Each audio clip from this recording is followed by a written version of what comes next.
नमस्कार और सब में आपका स्वागत है। मैं हूं उदित तिवारी।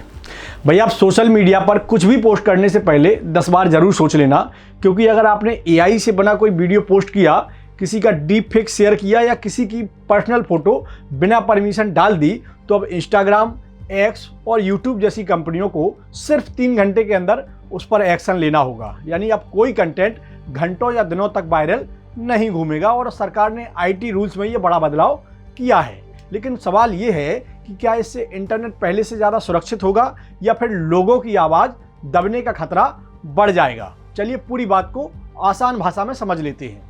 दरअसल सरकार का कहना है कि deep fake, fake video, online harassment और डिजिटल क्राइम इतनी तेज़ी से बढ़ रहे हैं कि पुराने नियम अब काफ़ी नहीं थे।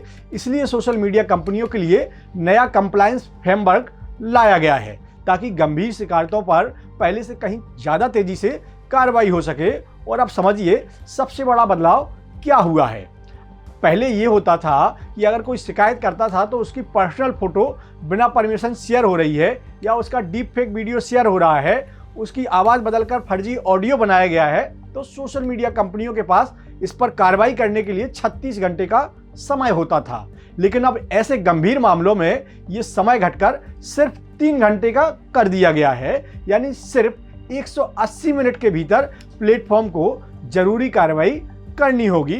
और इतना ही नहीं, कुछ बेहद संवेदनशील मामलों जैसे नग्नता से जुड़ा कंटेंट या पहचान बदलकर की गई धोखाधड़ी में कार्रवाई की समय सीमा भी अब सिर्फ 2 घंटे कर दी गई है। यानी 2 घंटे के अंदर एक्शन लेना होगा, जबकि बाकी सामान्य शिकायतों के लिए भी टाइम पहले के मुकाबले कम किया गया है। लेकिन एक बात समझ लीजिए, हर पोस्ट इस नियम के दायरे में नहीं आएगा, क्योंकि सरकार ने सिर्फ उसी कंटेंट को प्राथमिकता दी है जिनसे किसी व्यक्ति को तुरंत या गंभीर नुकसान पहुंच सकता है। जैसे बिना सहमति शेयर की गई पर्सनल फोटो, एआई से बना डीप फेक या किसी का चेहरा या आवाज बदलकर बनाया गया फर्जी कंटेंट, या फिर कोर्ट और सरकार द्वारा पहले से घोषित अवैध सामग्री। और अब बात एआई की। अगर आपने एआई की मदद से कोई फोटो, वीडियो या ऑडियो बनाया है तो पोस्ट करते समय साफ बताना होगा कि ये कंटेंट पूरी तरह या आंशिक रूप से एआई जनरेटेड है।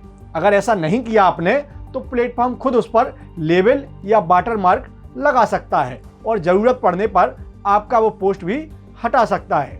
हालांकि सामान्य फोटो एडिटिंग, कैमरा फिल्टर या रोजमर्रा की एडिटिंग इस नियम के दायरे में नहीं आएगी। इसलिए अब सबसे बड़ा प्रेशर मेटा, गूगल और एक्स जैसी बड़ी कंपनियों पर आ गया है, क्योंकि अगर इन कंपनियों ने तय समय में कार्रवाई नहीं की तो उनकी आईटी एक्ट की धारा 79 के तहत मिलने वाली सेफ हार्बर सुरक्षा खत्म हो सकती है। इसका मतलब यह हुआ कि अभी तक अगर कोई यूजर गलत फोटो या पोस्ट डाल देता था तो हर मामले में सोशल मीडिया कंपनी को सीधे जिम्मेदार नहीं माना जाता था। लेकिन ये सेफ हार्बर का कानून कंपनी की गलती नहीं मानता है। लेकिन अगर अब कंपनियों ने तय समय में एक्शन नहीं लिया तो ये कानूनी सुरक्षा कंपनियों की खत्म हो जाएगी और फिर कंपनी और उसके अधिकारियों पर सीधे कार्रवाई का रास्ता खुल जाएगा। और यही वजह है कि अब 50 लाख से ज्यादा यूजर्स वाले बड़े प्लेटफॉर्म को ऑटोमेटिक डिटेक्शन सिस्टम लगाना अनिवार्य होगा।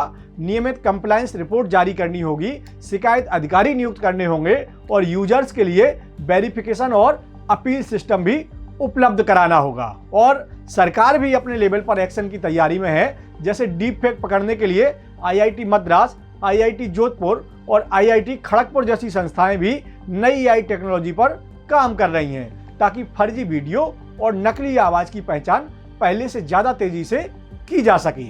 और अब सवाल ये है कि क्या इसका असर आप पर पड़ेगा।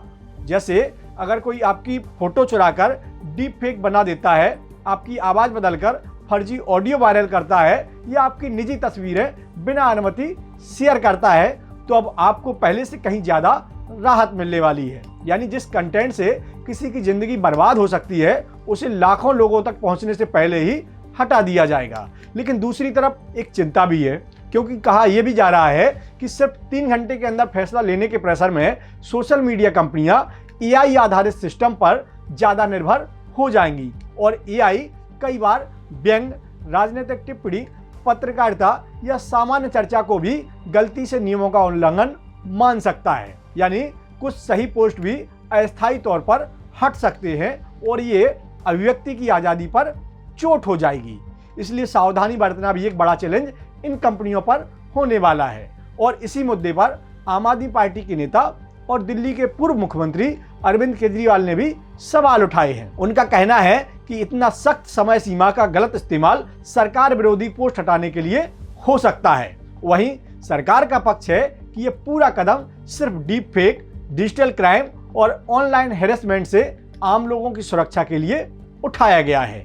यानी एक तरफ सुरक्षा का तर्क है तो दूसरी तरफ अभिव्यक्ति की आज़ादी की चिंता जताई जा रही है। और शायद यही असली चुनौती इन दोनों के बीच सही संतुलन बनाने के लिए हो।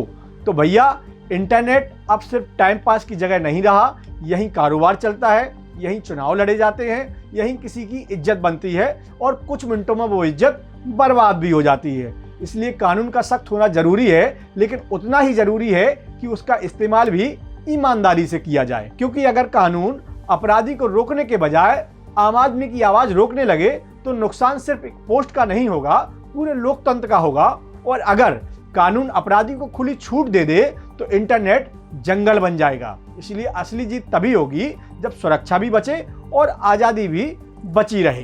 क्योंकि टेक्नोलॉजी का मकसद लोगों को डराना नहीं, उन्हें सुरक्षित और आज़ाद बनाना होना चाहिए। बाकी देखते रहिए हमारा चैनल और सब, इसे सब्सक्राइब भी जरूर कर लीजिए, क्योंकि यहाँ शोर शराबा नहीं, शुद्ध एनालिसिस मिलता है, वो भी फैक्ट्स के साथ। मिलते हैं अगले वीडियो में, तब तक के लिए नमस्कार।